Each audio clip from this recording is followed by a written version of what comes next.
शाळेत 25% मुलं हे फ्री शिकतायत राईट टू एज्युकेशन ॲक्टमध्ये. तर हे मागच्या वर्षी बंद केलं होतं शिक्षण, 25% मुलांचं शासनानं बंद केलं. तर काही पत्रकारांनी याचिका दाखल केली आणि त्यामुळे ते परत सुरू झालं. म्हणजे गोरगरिबांचे जे मुलं फ्रीमध्ये शिकणार होते तर त्यांना ते बंद केलं. आणि आजही अशी परिस्थिती आहे की एक म्हणजे 2018 आणि ITचे पैसे आम्हाला मिळालेले नाही.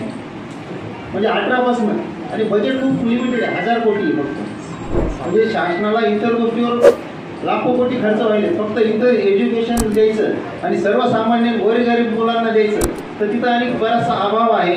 आणि सगळीकडे ते एज्युकेशनमध्ये एज्युकेशनचा अभाव असल्यामुळे म्हणजे आपला शाळेचा जन्मच त्यामधनं झालेला आहे. की माझा शाळेचा उद्देश हा होता की माझ्याकडे माझं मेन सोर्स ॲग्रिकल्चर होता, शेती होता. माझ्याकडे थोडंसं प्लॉटिंगचंही काम करायचं, काही ड्रिपची एजन्सी होती. ज्यावेळेस मी शाळा सुरू केली 2015 तर माझा सोर्स चांगला होता. पण त्यावेळेस लक्षात आलं की आपण आपल्या मुलांना कुठेही शिकू शकतो, आपण इथं शिकू शकतो किंवा जालना असेल, संभाजीनगर असेल. पण जे गोरगरीब मुलं आहेत त्यांना समाजातले मुलं आहेत हे कुठं शिकणार आहेत किंवा ह्यांना कोणतं साधन उपलब्ध करून देता जाईल. तर मग त्यावेळेस माझ्या डोक्यात ती संकल्पना आली आणि त्याच्यामुळं आपल्याला शाळेला नावही महाराजांचं दिलं आणि त्याच्यापुढे ड्रीम स्कूल टाकलं. की ड्रीम स्कूल कुठेही शब्द तुम्हाला भेटणार नाही सहसा.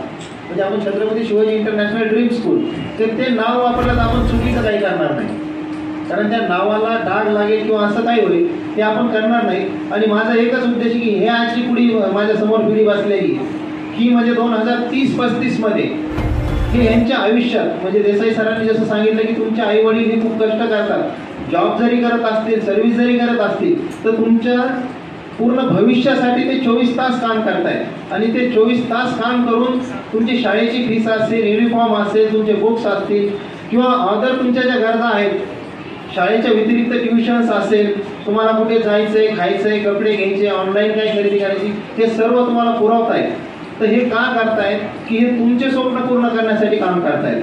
तर हे स्वप्न कधी पूर्ण होतील, तुम्ही जर शिकले आणि शिक्षणासोबतच प्रत्येक गोष्टीला म्हणजे आज आपण ज्या कारणामुळे एकत्र जमलोय की जो दर्पण दिन आहे, पत्रकारिता दिन आहे. दर्पण म्हणजे आरसा, जी गोष्ट जशी आहे तशी समाजाला दाखवणे हे काम पत्रकार करतात. आणि प्रत्येक माणसात एक पत्रकार लपलेला असतो. फक्त अन्यायाला वाचा फोडण्याची हिंमत प्रत्येकात नसते.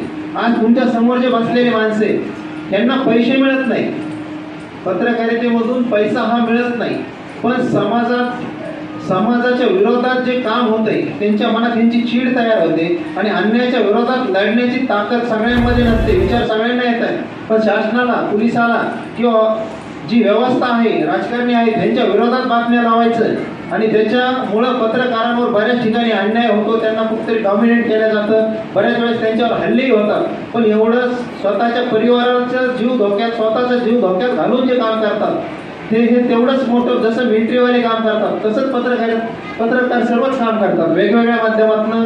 तुम्ही आज सगळीकडे पाहताय, TV चॅनल असेल आणि आज सगळ्यात जास्त प्रभावी आणि ज्याच्यावर जास्त विश्वास ठेवला जातो ते म्हणजे सर आजही वर्तपत्रामध्येच जे बातम्या लागत आहेत त्याच्यावर सगळ्यात जास्त, कारण ती जास्त वेळ माणूस तिथं वाचतो, पाहतो. TV चॅनलला ते रिपीट जरी झालं तरी माणूस चॅनल चेंज करतो. पण ही जी न्यूज आहे आज माझ्याकडे, मी 2 मायग्राउंड पेपर आहे तो 4 दिवसाचा असला तरी मी कंटिन्यू वाचतो. माझ्याकडे म्हणजे 15 वर्षाचे सन्स जमा आहेत असं. तर मग याचा उद्देश हाच आहे की आज तुम्हाला पत्रकार काय असतो. आता ह्याच्यातले भविष्यात बरेच जण डॉक्टर, इंजिनियर, वकील, पोलीस आणि पत्रकार पण बनतील. पण ते पत्रकार आहे असं म्हणायचं आपल्याला की त्याला खरी तळमळ असेल आणि जो पत्रकार म्हणजे समाजाचं आणि देशाचं कसं हित असेल ह्या हिशोबाने जर काम करेल तर निश्चितच त्या सर्व पिढीवर आणि येणाऱ्या 2-3 पिढीवर प्रभाव टाकतो. की जे देणगी जी टाकलेली 1932ला दर्पण एक न्यूज पेपर काढलं तर आज त्याच्यावरती भारतात लाखो पत्रकार तयार आहेत आणि त्या लाखो पत्रकार ह्या करोडो लोकांच्या जनतेच्या समस्या शासनाच्या विरोधात किंवा शासनाच्या बाजूच्या चांगल्या गोष्टी जनतेपर्यंत पोहोचवतात आणि जनतेच्या शासनापर्यंत. त्यामुळे एक दुवा आहे, जसं आपलं शरीर आहे, शरीरात पूर्ण अवयव आहे. जर तुमच्या शरीरात एखादा हात पाय नसेल तर तुम्हाला चालता येईल का? एक पाय नसेल, 2 पाय नसेल तर व्यवस्थित चालता येत नाही. तसंच आपल्याला समाजातला हा प्रत्येक घटक महत्त्वाचा आहे. त्यामुळं पत्रकाराचं तेवढंच महत्त्व आहे. त्या महत्त्व जाणूनच आपण मागच्या वर्षी जो कार्यक्रम राहिला होता, जी मनात खंत होती, तर ती आम्ही ह्या वर्षी त्या माध्यमातून सुरुवात केली. आज आपला हा छोटा कार्यक्रम आहे आणि बसायला जागा नाही. पुढच्या वर्षी निश्चित आपण ह्याच्यापेक्षा थोडासा मोठा कार्यक्रम घेऊ आणि व्यवस्थित घेऊ. म्हणजे आज आमच्याकडनं काही थोडंसं कार्यक्रमात तुमच्याला बसण्याची याची त्याची व्यवस्था कमी झाली, त्याबद्दल मी दिलगिरी व्यक्त करतो. आणि पुढच्या वेळेस ह्याच्यापेक्षाही चांगला कार्यक्रम घेऊ. आणि निश्चितच ह्याच्यामध्ये आज तुम्ही जे बोलले त्याच्यात आज माझ्याकडे 150-200 मुलं इथं बसलेले आहेत.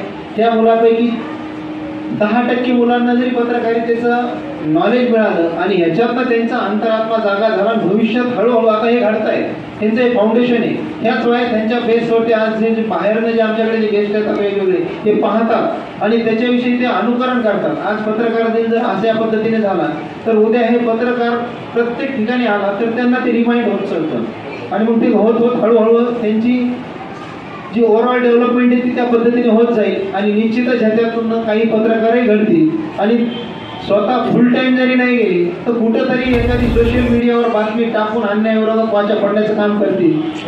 एवढं बोलून मी 2 शब्द